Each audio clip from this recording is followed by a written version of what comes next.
Good morning everyone, myself Diksha Verma. आज मैं आपको बताऊंगी कि हमारा सॉइल का जो है अर्थ पे क्या कंट्रीब्यूशन है। सॉइल जो है वो पीपल और प्लैनेट दोनों के लिए बहुत ज़्यादा वाइटल है। सॉइल जो है वो इम्पोर्टेंट सोर्स है फूड का, मेडिसिन, और ये जो है वो वाटर को फिल्टर और प्योरीफाई करता है।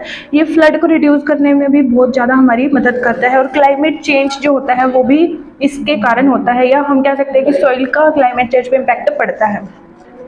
सोइल जो है वो हमारी मदद करता है फूड को प्रोड्यूस करने में, और हमारी जो लाइफ सेविंग मेडिसिन है वो भी हमें सोइल की वजह से ही मिलती है।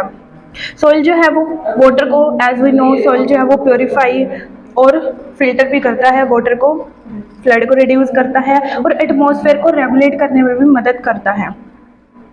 ये हमारे एटमॉस्फेयर के लिए बहुत ज़्यादा ज़रूरी है, क्योंकि जितनी कार्बन हमारी एटमॉस्फेयर में होती है उससे 3 गुना जो ये सॉइल है वो कंज्यूम करके रखती है। As we know, carbon is very dangerous for us. इसलिए जो सॉइल है, अगर सॉइल ना होए तो हम शायद नहीं जी पाए, क्योंकि जो सॉइल है वही हमारा बेस है अर्थ का। समटाइम इसे डर्ट और मड बोल के इग्नोर कर दिया जाता है, बट इसका हमारी लाइफ में बहुत ज़्यादा इम्पोर्टेंट रोल है। और साइंटिस्ट ने इसको अर्थ लिविंग स्किन कहा है। ये थिन है और डेलिकेट है, बट इसने बहुत इम्पोर्टेंट रोल भी प्ले करे हमारी लाइफ में। सॉइल जो है वो क्लाइमेट चेंज को लिमिटिंग भी करता है। मोस्ट पीपल ऑलरेडी अवेयर है कि जो सॉइल है वो हमारी कार्बन डिक्रीज करने में बहुत ज़्यादा मदद करते हैं।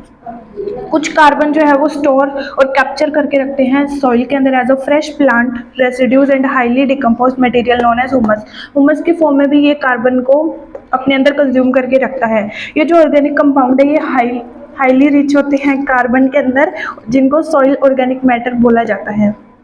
ये अगर हम सॉइल को अच्छे से नहीं रखेंगे, सॉइल डिग्रेडेशन करेंगे, तो ये हमारे लिए बहुत ज़्यादा घातक साबित हो सकता है।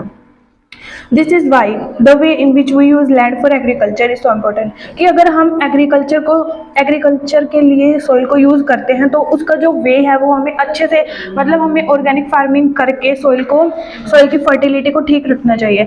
अगर जो सॉइल है वो डिग्रेड होती है तो वह कार्बन और मीथेन वापस एटमॉस्फेयर में भेज देते हैं, जो हमारे लिए बहुत ज़्यादा नुकसानदायक होती है। हमें ये भी पता है कि हमारे अर्थ के अंदर जो ओजोन लेयर, जो प्रोटेक्टिव लेयर है, वो डिप्लीट हो चुकी है, तो इसका कहीं ना कहीं सॉइल का भी इम्पैक्ट इस स्टेज पर पड़ा है। Soil and food security, biodiversity जो है वो एसेंशियल है फूड सिक्योरिटी के लिए, both above and below the ground. मतलब हमने देखा है कि बहुत सी फूड क्वालिटीज़ जो है वो हमें सॉइल के ऊपर और सॉइल के नीचे भी मिलती है। 25% जो है वो एनिमल स्पीसीज जो है वो भी अंडरग्राउंड रहती हैं, और 40% जो है वो टेरेस्ट्रियल इकोसिस्टम है, जो कि पूरी तरह जन्म से लेकर मृत्यु तक मिट्टी के साथ ही जुड़े होते हैं। Few things matter more to humans because we rely on soil to produce food. Healthy soil जो है वो हैबिटेट्स प्रोवाइड करती है। अगर हमारी सॉइल हेल्दी होएगी तो हम भी हेल्दी होएंगे, क्योंकि अगर सॉइल हेल्दी है तो वो हमें फूड भी हेल्दी दे रही है, हमारी उससे लाइफ भी हेल्दी ही बनेगी। सिंपली जो सॉइल है वो 95% ह्यूमिनिटी को सपोर्ट करता है, फूड सप्लाई करता है by growing. And as we know कि फॉरेस्ट जो है वो हमारे लिए बहुत ज़्यादा ज़रूरी है, और जो फॉरेस्ट है वो भी तो सॉइल की मदद से ही होते हैं। बहुत से लाइफ सेविंग ड्रग्स और वैक्सीन जो है लास्ट 100 साल से जो है वो केमिकली रिच और बायोडिग्रेडेबली, मतलब सॉइल के अंदर ही मिल रहे हैं। ऐसा इसलिए है क्योंकि जो सॉइल है वो हमारी डिग्रेड हो रही है। अब जो सॉइल है वो डेंजर में क्यों है? जब हमें पता है कि जो सॉइल है वो डिफरेंट वेज में हमको सपोर्ट करती है, डिफरेंट वेज में हमारी हेल्प करती है, लेकिन फिर भी हम उसको डिग्रेड करने में लगे हुए हैं। It is doubly alarming to discover how damage and vulnerable they have become. बहुत से मल्टीपल ह्यूमन मेड जो है थ्रेट्स ह्यूमन सॉइल की हेल्थ पे। बंद कर दे एक बारी, कर काट देगी। दिस इंक्लूड डिफरेस्टेशन, जैसे कि हम ह्यूमंस क्या करते हैं, डिफरेस्टेशन, अर्बनाइजेशन, एग्रीकल्चर, सैलिनाइजेशन, मतलब हम बहुत ज़्यादा पोल्यूशन करते हैं और पेड़ों को काट देते हैं या ओवर ग्रेजिंग करते हैं, जिसकी वजह से सॉइल को बहुत ज़्यादा नुकसान होता है। या फिर लगातार हम खेती करते रहते हैं जिसके कारण सॉइल की फर्टिलिटी जो है वो इंक्रीज होने के बजाय डिक्रीज होती है।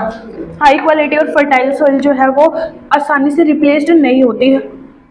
100 साल भी लग जाती है। हाफ अ सेंटीमीटर सॉइल को रिप्लेस होने में कम से कम 100 साल लग जाते हैं। इससे हमें पता लगता है कि जो सॉइल है उसको ख़राब करना तो बहुत आसान है, बट उसे पाना बहुत ज़्यादा मुश्किल है। इसलिए हमें कुछ स्टेप उठाने चाहिए, जैसे कि हमें अपने एग्रीकल्चर करने की जो प्रोसेसिंग है उसे डेवलप करना चाहिए। हमें ऑर्गेनिक फार्मिंग करनी चाहिए जिससे जो सॉइल है वो डिप्लीट ना होए। डिग्रेडेड जो डिग्रेडेड सॉइल है उसमें प्लांट्स ट्रीज ज़्यादा से ज़्यादा उगा के हम इसको सॉइल को अच्छी कर सकते हैं। अपग्रेड सॉइल जो है वो रिस्टोर हो सकती है by growing a diverse range of plant. और जो सॉइल है वो हमारे हर चीज़ से जुड़ी है। कोई भी चीज़ देख लो वो हमारे सॉइल से ही जुड़ी है। जो भी ह्यूमन एक्टिविटी करता है वो भी सॉइल से जुड़ी है। इसलिए सॉइल का हमारे जीवन में बहुत ज़्यादा महत्वपूर्ण स्थान है। इसलिए हमें उसे बचाने के लिए थोड़े बहुत एफर्ट तो करने ही पड़ेंगे। और अगर हमने ऐसा नहीं किया तो हमारे आने वाली पीढ़ी को बहुत ज़्यादा नुकसान होएगा। Thank you so much. All of you, today my topic is water and its contribution in Earth's life. So first of all, water है क्या? Water एक natural resource है। water की availability जो अर्थ पे है वो 71% है और 29% इसके अंदर लैंड एरिया है। तो मैक्सिमम अवेलेबिलिटी वाटर की वजह से अर्थ को ब्लू प्लेनेट भी कहा जाता है। सो वाटर की एग्जिस्टेंस अर्थ के लिए बहुत ज़्यादा इंपॉर्टेंट है, क्योंकि शुरू के अंदर ही देखो जैसे कि अर्थ की लाइफ है वो स्टार्ट कहाँ से थी, ओरिजिन जो है लाइफ का वो भी वाटर के अंदर से हुआ था। क्योंकि जब उसी के अंदर पहले एक्वाटिक एनिमल्स बने थे वो ऑक्सीजन को वेस्ट मटेरियल की तरह निकालते थे, फिर जाके आगे आगे जो हमारे लिए कंडीशन ऐसी डेवलप हुई कि हम रह पाएँ। सो वाटर बहुत ही ज़्यादा इंपॉर्टेंट है। तो इसके बाद तो हम अज्यूम भी नहीं कर सकते अपनी लाइफ को, क्योंकि हर किसी की लाइफ इंटरलिंक्ड है इससे, और हर चीज़ की वर्किंग वाटर से डायरेक्टली और इनडायरेक्टली इंटरलिंक्ड भी है। जैसे कि हर इंडिविजुअल हो गया तो वो 500 से 600 लीटर्स ऑफ वाटर कंज्यूम करते हैं डेली बेसिस पे एवरेज। वाटर 3 सोर्सेज के अंदर प्रेजेंट है अर्थ लाइफ पे, अर्थ के ऊपर, जैसे कि rain water, ground water, surface water. Ground water के अंदर जैसे कि वेल्स हो गए, स्प्रिंग्स निकलते हैं, और सरफेस वाटर के अंदर जैसे कि रिवर्स, पॉन्ड्स, लेक्स एक्सेट्रा। तो हमें अपनी fullest to highest lowest to fullest of life के लिए वाटर कंपलसरी है। क्योंकि जैसे कि हम कह सकते हैं कि चाहे वो डोमेस्टिक वर्क्स हो, जैसे डोमेस्टिकली हम काम करते हैं, क्लीनिंग, वॉशिंग, बाथिंग एक्सेट्रा, तो ड्रिंकिंग सभी के लिए हमें वाटर चाहिए होता है। उसके बाद एग्रीकल्चर बेसिस पे इरीगेशन वगैरह के लिए, क्रॉप्स के लिए, गार्डनिंग के लिए, तो सभी के लिए हमें वाटर की ज़रूरत पड़ती है। उसके बाद जो एटमॉस्फेरिक अक्रेंसेस होते हैं उसके अंदर चेंजेस होते हैं, जैसे प्रेसिपिटेशन, कंडेंसेशन, इसकी वजह से तो अर्थ की लाइफ चलती है। तो ये भी वाटर के ऊपर ही डिपेंड करते हैं, प्लांट्स जो फोटोसिंथेसिस करती है सब कुछ। सो दैट्स वाई वाटर एक इंटीग्रल पार्ट है और इसके बिना लाइफ अज्यूम हो ही नहीं। आज का मेरा टॉपिक है contribution of atmosphere to maintain earth. तो सबसे पहले हम देखेंगे कि एटमॉस्फेयर अर्थ का ओरिजिन कैसे हुआ था। सबसे पहले अर्थ क्या है, एक आग का गोला था। तो धीरे धीरे अर्थ ठंडी होने लगी, उसकी वजह से क्या हुआ, बहुत सारे वोल्केनिक इरप्ट होने लग गए। और उसकी क्या हुई, डी गैसिंग हुई। उसकी वजह से क्या हुई, बहुत सारी गैसेस इरप्ट होने लगी, जैसे कि stems, H2, CO2 and ammonia. फिर एयर कंडेंस होगी और उसकी वजह से क्या है, बादल बन गए। बादल की वजह से कई साल तक लगातार बारिश होती रही और उसकी वजह से क्या है, हमारे ओशन बन गए थे। फिर ओशन में क्या है, एक सिंगल फॉर्म ऑफ बैक्टीरिया पैदा हुआ, ब्लू ग्रीन एल्गी, और वो जो है सन की एनर्जी लेती थी और O2 को प्रोड्यूस करती थी एज अ वेस्ट प्रोडक्ट। तो O2 जो है एटमॉस्फेयर में तब बनने लगी थी। तो अब हम देखेंगे कि एटमॉस्फेयर होता क्या है, व्हाट इज़ एटमॉस्फेयर। ये क्या होता है, एनवलप होता है गैसेस का और मिक्सचर होता है कई सारी गैसेस का इसमें। ये क्या है, ब्लैंकेट की तरह काम करता है जो कि अर्थ को प्रोटेक्ट करता है हार्मफुल रेज से। अब हम देखेंगे कि इम्पोर्टेंस क्या है एटमॉस्फेयर का। एटमॉस्फेयर की वजह से ही हमारे यहाँ पे लाइफ पॉसिबल है। अदरवाइज अर्थ भी क्या है, एक मून और अदर प्लैनेट्स की तरह क्या है, बैरन, मतलब बैरन लैंड ही रहता। इट कंटेन्स लिविंग गैसेज है इसमें, जैसे कि ऑक्सीजन, CO2, नाइट्रोजन एक्सेट्रा। और ये क्या करता है, हार्मफुल UV अल्ट्रावायलेट रेज से हमें बचाता है और regulate the entry of the solar radiation, मतलब सोलर रेडिएशन और टेम्परेचर को क्या स्टेबल सा करके रहता है, बैलेंस करके रखता है। अब हम देखें कंपोजिशन ऑफ एटमॉस्फेयर। इसमें क्या है, गैसेज है, ऑक्सीजन, नाइट्रोजन, आर्गन एक्सेट्रा। कई गैसेस तो परमानेंट होती है और कई परमानेंट नहीं होती। वेपर होता है और पार्टिकुलेट मॉलिक्यूल्स होते हैं। अब हम देखेंगे कि स्ट्रक्चर क्या होता है एटमॉस्फेयर का। इसमें 5 लेयर्स होती हैं, ट्रोपोस्फेयर, स्ट्रेटोस्फेयर, मीसोस्फेयर, थर्मोस्फेयर और एक्सोस्फेयर। सबसे पहले है ट्रोपोस्फेयर। ट्रोपोस्फेयर क्या है? फर्स्ट लेयर है और इसमें जो सारा नेचुरल फिनोमिना होता है जैसे कि डिज़ास्टर वगैरह, रेनफॉल और बारिश वगैरह होती है, सब कुछ इसी लेयर में होता है। इससे ऊपर होती है ट्रोपोपोज। ट्रोपोपोज में क्या होता है कि जो डोमेस्टिक एरोप्लेन्स होते हैं ना, वो चलते हैं। और उसके बाद आती है स्ट्रेटोस्फेयर। स्ट्रेटोस्फेयर ट्रोपोस्फेयर के जस्ट ऊपर होती है और इसमें इंटरनेशनल एरोप्लेन्स चलते हैं। और इसी में क्या है, ओजोन लेयर होती है जो कि हमें अल्ट्रावायोलेट हार्मफुल रेज से प्रोटेक्ट करती है। और उससे ऊपर होती है मीसोस्फेयर। मीसोस्फेयर में क्या होता है कि जो मेट्रॉइड्स वगैरह, एस्टेरॉइड्स वगैरह आते हैं ना, तो वो अर्थ पे एंटर करने से पहले ही बर्न हो जाते हैं, तो इसलिए ये हमें मेट्रॉइड वगैरह से प्रोटेक्ट करती है। उससे ऊपर होती है थर्मोस्फेयर। थर्मोस्फेयर में क्या आती है, एक आइनोस्फेयर जिसमें रेडियो मटेरियल एक्टिविटी होती है और इसकी वजह से उसका टेम्परेचर भी बहुत ज़्यादा होता है। और जो स्पेस स्टेशन वगैरह है वो भी इसी लेयर में होता है, थर्मोस्फेयर में। एक्सोस्फेयर में हाइड्रोजन और हीलियम गैस होती है और ये जो है अपर मोस्ट लेयर होती है। Good morning, all of you. Today I am here to speak on the topic what is temperature and how it affects our life. तो ये टेम्परेचर होता है ना, सबसे पहले तो क्वेश्चन होता है कि टेम्परेचर होता क्या है। Temperature is the measure of coldness और हॉटनेस एक्सप्रेस्ड इन सेल्सियस और फ़ारेनहाइट।